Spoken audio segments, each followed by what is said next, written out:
കഴിഞ്ഞ കുറേ കാലമായി ഓരോ പാർലമെൻറ്റ് തിരഞ്ഞെടുപ്പ് കാലത്തും കൊല്ലം നിയോജകമണ്ഡലത്തിൽ സജീവമായ ചർച്ചയ്ക്ക് വിധേയമാകുന്ന സുപ്രധാനമായ ഒരു വിഷയമാണ് കൊല്ലം പാർവതി മില്ലുമായി ബന്ധപ്പെട്ടത്.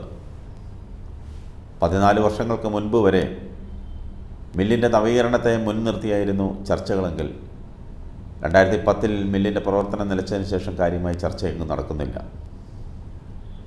കേന്ദ്ര സർക്കാർ സ്ഥാപനമായ നാഷണൽ ടെക്സ്റ്റൈൽസ് കോർപ്പറേഷൻ്റെ തമിഴ്നാട് ഒഴികെയുള്ള തെക്കൻ സംസ്ഥാനങ്ങളിലെ മില്ലുകളുടെ മേൽനോട്ടം വഹിക്കുന്ന ഘടകത്തിൻ്റെ കീഴിലുള്ള ഒരു പൊതുമേഖലാ സ്ഥാപനമാണ് കൊല്ലം പാർവതി മിൽ. കേരളത്തിലെ തൊഴിലാളി പ്രസ്ഥാനത്തിൻ്റെ സമരചരിത്രത്തിലെ ഒരു അവിഭാജ്യ ഘടകമായിരുന്നു കൊല്ലം പാർവതി മില്ലിലെ തൊഴിലാളി സമരങ്ങളുമായി ബന്ധപ്പെട്ട സംഭവങ്ങൾ.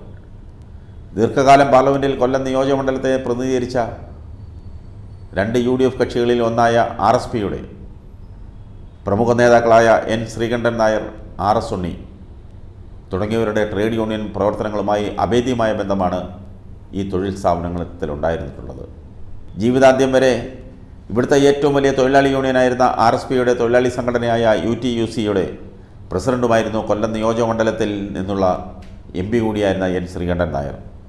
തെരഞ്ഞെടുപ്പുകളിൽ മത്സരിക്കുന്ന വേളകളിലൊക്കെ ഇരുവർക്കും കെട്ടിവയ്ക്കാനുള്ള തുക നൽകിയിരുന്നത് പാർവതി മില്ലിലെ തൊഴിലാളികളും യൂണിയനുമായിരുന്നു. കേശവദേവിൻ്റെ ഓടയിൽ നിന്ന് നോവലിൽ പരാമർശമുള്ള കൊല്ലത്തും പരിസര പ്രദേശങ്ങളിലുമായി പ്രചാരത്തിലിരുന്ന വാമൊഴി കഥകളിൽ ഇന്നും ജീവിക്കുന്ന കോട്ടൺ മിൽ ഒരു സുവർണ കാലത്തിൻ്റെ കഥകളും പേറി ഇന്നൊരു ദുരന്ത കഥാപാത്രമായി കൊല്ലം നഗരഹൃദയത്തിൽ സ്ഥിതി ചെയ്യുന്നു. 24 മണിക്കൂറും പ്രവർത്തന നിരതമായിരുന്ന ആയിരക്കണക്കിന് കുടുംബങ്ങളുടെ അന്നദാതാവായിരുന്ന ഈ തൊഴിൽ സ്ഥാപനം അതിൻ്റെ പഴയകാല സുവർണകാലത്തേക്ക് ഒരു തിരിച്ചുപോക്ക് നടത്തുമെന്നുള്ള നേരിയ പ്രതീക്ഷകൾക്ക് പോലും വകയില്ലാത്ത ഒരു സാഹചര്യത്തിലൂടെയാണ് ഇന്ന് കടന്നു പോകുന്നത്. അതിനാര് ഉത്തരവാദി എന്ന് ആരെങ്കിലും ചോദിച്ചാൽ ഇവിടെ വേലി തന്നെയാണ് വിളവ് തിന്നുന്നതെന്ന് ആരെങ്കിലും കണ്ടെത്തിയാൽ അവരെ കുറ്റം പറയുവാൻ പറ്റുകയില്ല. കാരണം ഈ സ്ഥാപനത്തിൻ്റെ സമ്പൂർണ്ണ ഉടമസ്ഥാവകാശം കേന്ദ്ര സർക്കാരിൽ നിക്ഷിപ്തമാണ്. ഈ വ്യവസായ സ്ഥാപനത്തിൻ്റെ വികസനമായാലും പുനരുജ്ജീവനമായാലും മറ്റേതെങ്കിലും തരത്തിലുള്ള വൈവിധ്യവൽക്കരണത്തിനായാലും തീരുമാനമെടുത്ത് നടപ്പിലാക്കേണ്ടത് കേന്ദ്ര സർക്കാരാണ്. കേന്ദ്ര സർക്കാരിൽ അതിനുവേണ്ട സമ്മർദ്ദം ചെലുത്തേണ്ട ചുമതല അല്ലെങ്കിൽ ഉത്തരവാദിത്വം ഇവിടെ നിന്നും തിരഞ്ഞെടുക്കപ്പെടുന്ന ലോക്സഭാ അംഗത്തിന് തന്നെയാണ്.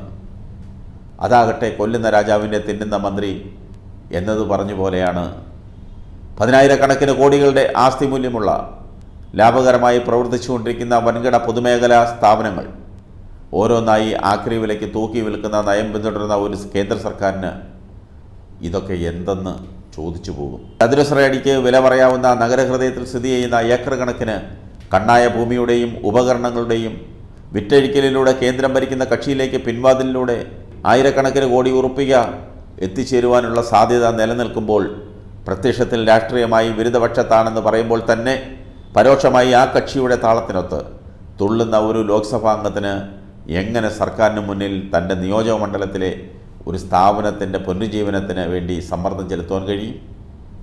അതുവഴി സർക്കാരിൻ്റെയും ഭരണകക്ഷിയുടെയും വിദ്വേഷത്തിന് പാത്രമാകുക മാത്രമല്ല കണ്ണിലെ കരടായി മാറും. അതാണ് കൊല്ലം പാർവതി മില്ലിൻ്റെ ഇന്നത്തെ നേർചിത്രം.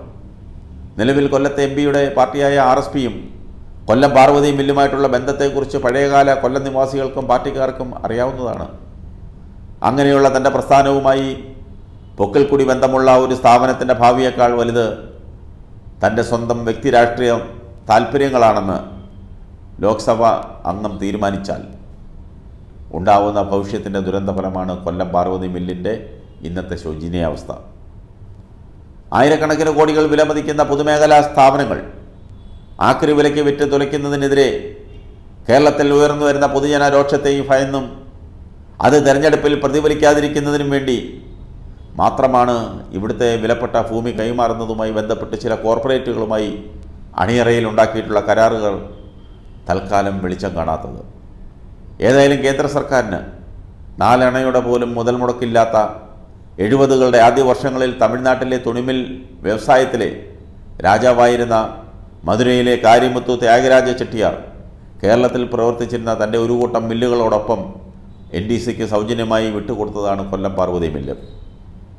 തലമുറകളായി കൊല്ലത്ത് അധിവസിക്കുന്ന ജനങ്ങളുടെ ജീവിതവുമായി അത്രമേൽ ഇഴചേർന്ന് കിടക്കുന്ന ഒരു പൊതു സമ്പത്താണ് കൊല്ലം പാർവതി മില്ലും അതിൻ്റെ ആസ്തികളും. കേന്ദ്ര സർക്കാരിലുള്ള രാഷ്ട്രീയ സ്വാധീനം ദുരുപയോഗം ചെയ്തുകൊണ്ട് നഗരഹൃദയത്തിൽ കണ്ണായ സ്ഥലത്ത് സ്ഥിതി ചെയ്യുന്ന വിലപ്പെട്ട ഭൂമിയും മറ്റാസ്തികളും ചുളുവിലയ്ക്ക് ഏതെങ്കിലും നാടൻ കോർപ്പറേറ്റുകൾക്ക് കൈമാറാനുള്ള കേന്ദ്രത്തിൻ്റെയും അതിന് കൂട്ടുനിൽക്കുന്നവരുടെയും ഗൂഢശ്രമത്തെ രാഷ്ട്രീയ പ്രബുദ്ധതയുള്ള കൊല്ലത്തെ ജനത പ്രതിരോധിക്കേണ്ടതാണ്.